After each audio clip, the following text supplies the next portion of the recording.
Anandham trust की ओर से एक महत्वपूर्ण कार्य इस समय प्रारंभ किया जा रहा है। वह है कि हमारे जितने भी वरिष्ठ नागरिक हैं उन सब के प्रति सम्मान, कृतज्ञता और आभार व्यक्त करने के लिए उनका एक सम्मान दिवस जो प्रत्येक अक्टूबर के 2 अक्टूबर के अवसर पर आयोजित होता है, तो इस ट्रस्ट के साथ में विश्व जागृति मिशन भी शामिल हो रहा है और इसका उद्देश्य रखा गया है कि वे लोग जिन्होंने हमारे समाज के लिए बहुत कुछ किया, चाहे वो डॉक्टर्स हैं, चाहे इंजीनियर हैं, चाहे वो वैज्ञानिक लोग हैं, चाहे कोई साहित्यकार है, चाहे कोई प्रोफेसर है, किसान है, कोई पत्रकार है या हमारे देश के कोई सैनिक हैं, उन सब के प्रति हम कृतज्ञता प्रकट कर सकें और उनको हम सम्मान दे सकें, उनका अभिनंदन कर सकें। साथ में इसमें एक और व्यवस्था रखी गई है कि हमारे देश की अपनी एक पहचान रही है। वो पहचान है कि हम लोग माता पिता को बहुत बड़ा सम्मान देते रहे हैं। हमारे यहाँ ये माना जाता है कि हमारे माता पिता हमारे लिए देवता हैं, मातृदेव भव पितृदेव भव। इसलिए इस देश में श्रवण कुमार को बहुत बड़ा सम्मान दिया गया और माता पिता के प्रति सम्मान व्यक्त करते हुए अपने पिता के वचन का पालन करने के लिए राम जी 14 वर्षों तक वनवास के लिए चले गए। सारे उदाहरण इस बात को दर्शाते हैं। बड़ों के सम्मान को, उनके मान रखने को और उनके आज्ञा को पालन करने के लिए हम कितना महत्व दें इस चीज़ को, ये उदाहरण है। और हम इस आधार पर भी सोच सकते हैं कि भारत का एक युवक अपने अंधे माता पिता को कांवड़ में बैठाकर और कांवड़ अपने कंधे पर रखकर पहाड़ों पर चढ़ने को तैयार है, 4 धाम की यात्रा कराने के लिए, तीर्थ यात्रा कराने के लिए। इसलिए श्रवण कुमार को इतना महत्व दिया गया और आज भी लोग जो है अपने पुत्र को श्रवण पुत्र बोलते हैं, जो अपने माता पिता को बहुत मान देता है। इस बात का केवल एक ही अर्थ होता है कि हम लोग इस बात को समझें कि पूरे विश्व भर में इस समय वृद्धों की एक बहुत बड़ी समस्या खड़ी हुई है। जैसे अनाथ बच्चा जो है वो अनाथ हो जाने के बाद, जिसके न माँ है न पिता है, और वो कैसी ज़िंदगी जीता है, दुनिया की लानत सहना, दुनिया की दुत्कार गालियाँ सह करके कैसे बड़ा होता है, ऐसी एक स्थिति और आ गई है आज के समय में। वो है कि जब कोई व्यक्ति बूढ़ा हो जाता है, सबके अपने अपने बच्चे अपने अपने काम में, अपनी चीज़ों में आगे निकल जाते हैं। किसी का बेटा विदेश में चला गया, किसी का बेटा देश में ही अलग घर बसा कर रह रहा है, किसी की पत्नी जो है वो माता पिता के साथ किसी भी तरह से रहना नहीं चाहती है। ऐसे में आज हम ये देखते हैं कि बड़े बुजुर्ग जितने भी हैं वो बहुत ही अकेले हो गए हैं। हर कोई व्यक्ति ये सोचता है कि जब मैं बूढ़ा हो जाऊंगा, मेरे हाथ काम नहीं करेंगे, टांगे काम नहीं करेंगी, मेरी आंखें कमज़ोर हो जाएंगी, तब मेरे हाथ को, कांपते हुए हाथ को संभालने के लिए मेरा बेटा ही मेरा हाथ बन जाएगा, मेरे शरीर को सहारा देने के लिए मेरा बेटा होगा, और जिस समय बुढ़ापा रुलाने के लिए आएगा उस समय मेरे आंख में आंसू नहीं, मुस्कान होंगी, क्योंकि मेरे बच्चे मेरा ध्यान रखेंगे। लेकिन ऐसे में ज़रा सोच कर देखिए कि जहाँ माता पिता के प्रति बच्चे अपना फ़र्ज पूरा ना करें और बूढ़े लोग जो है वो बहुत ज़्यादा अकेलापन, और ऐसे में जब उनका शरीर भी साथ नहीं देता हो और बीमारियां शरीर पर आघात डाल रही हों, ऐसे में उन लोगों के लिए जीना कितना मुश्किल हो जाता है। ऐसी स्थिति में समाज को जागरूक करना बहुत आवश्यक है। उस जागरूक करने के लिए एक अभियान शुरू किया गया है, जो आनंदधाम ट्रस्ट की तरफ से ये शुरू किया गया है। अभी तक विश्व जागृति मिशन अपनी तरफ से एक पर्व चलाता था जिसका मतलब होता था श्रद्धा पर्व। उस श्रद्धा पर्व में ये कोशिश की गई थी कि 15 दिन तक हम लोग श्राद्ध मनाते हैं उन सब का जो नहीं रहे, तो कम से कम एक दिन ऐसा होना चाहिए जब हम उनके प्रति आदर व्यक्त करें जो बड़े बुजुर्ग हमारे सिर पर हैं। वो जो प्रभात का नक्षत्र बनकर चमक रहे हैं कि कब देखते देखते आँखों से ये तारे ओझल हो जाएंगे।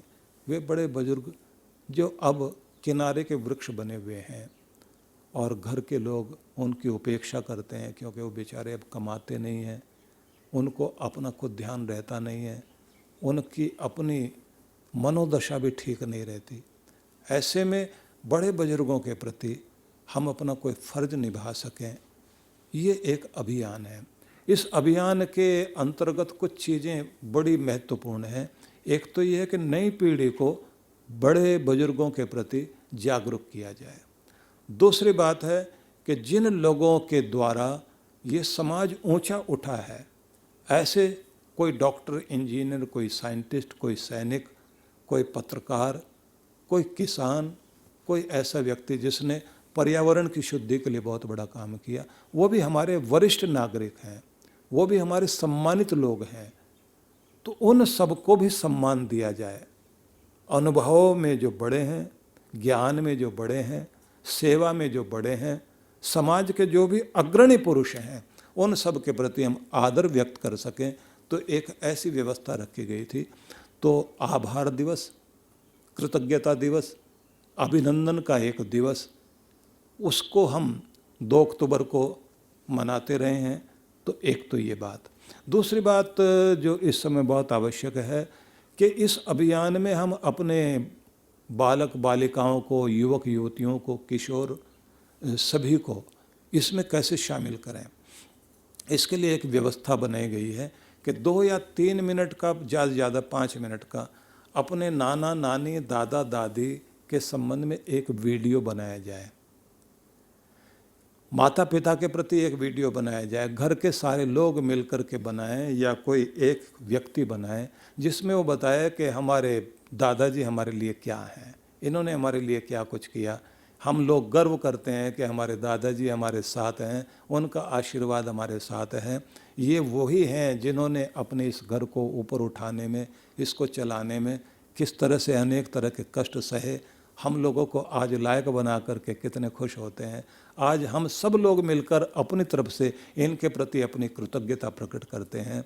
ऐसे करके जो भी कुछ आप, कोई गाना बीच में बोलते हैं, कोई शब्द आप बोलते हैं, आप उनके प्रति थैंक्स कहते हैं, तो ये थैंक्स गिवन वाला कार्यक्रम और उनके प्रति कृतज्ञता प्रकट करने वाला एक कार्यक्रम घर में आयोजित करें।